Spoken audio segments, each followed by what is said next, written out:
Hello दोस्तों। तो मैं फिर से हाजिर हूँ एक और कहानी लेकर, बचपन की यादें। एक शहर की एक गली में एक पुराना सा मकान था। उसमें एक बूढ़ा व्यक्ति रहता था। उसका ना कोई रिश्तेदार था और ना कोई दोस्त। वह हमेशा अकेला रहता। इस पुराने मकान के ठीक सामने एक छोटा सा घर था। उस घर में एक छोटा बच्चा रोहित अपने माता पिता के साथ रहता था। बूढ़े व्यक्ति को बच्चे बहुत अच्छे लगते थे। जब भी वह बच्चों को देखता था, प्यार से हाथ हिलाता। छोटा बच्चा भी अपनी खिड़की में खड़े होकर जवाब में उसकी ओर देखता और हाथ हिलाता। धीरे धीरे दोनों की दोस्ती हो गई। रोहित बूढ़े व्यक्ति को दादाजी कहकर बुलाने लगा। दादाजी अक्सर रोहित के लिए बिस्किट लाते थे। कभी कभी वे उसके पसंद की चॉकलेट लाकर भी उसे देते थे। एक दिन रोहित ने भी उन्हें अपना एक खिलौना दिया, अपना टीन का सिपाही यानी टिन। दादाजी ने कहा कि वे इसे बहुत संभाल कर रखेंगे। कुछ दिनों के बाद रोहित ने देखा कि दादाजी कहीं भी दिखाई नहीं दे रहे हैं।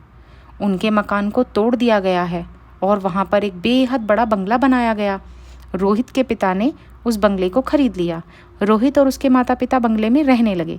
धीरे धीरे रोहित बड़ा होने लगा और बचपन के उन दादाजी को भूलने लगा। जब वह बड़ा हुआ और उसकी शादी हो गई, तब उसकी पत्नी भी वहीं रहने आई। एक दिन वह अपनी पत्नी के साथ बंगले के बगीचे में हाथ से एक गड्ढा खोद रहा था। वहाँ वह एक बीज बोना चाहता था। तभी उसकी उंगली में कुछ चुभा।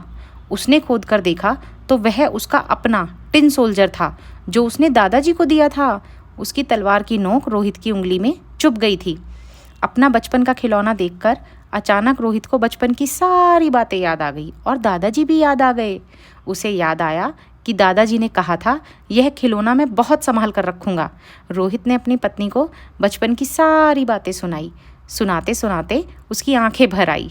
वह टिन सोल्जर रोहित ने अपने घर में सजा दिया। उसका यह पुराना खिलौना हमेशा उसे बचपन की मीठी यादों में ले जाता था। साथ ही उसे दादाजी भी याद आ जाते थे। तो बताइए मेरी कहानी कैसी लगी, कमेंट में ज़रूर लिखें।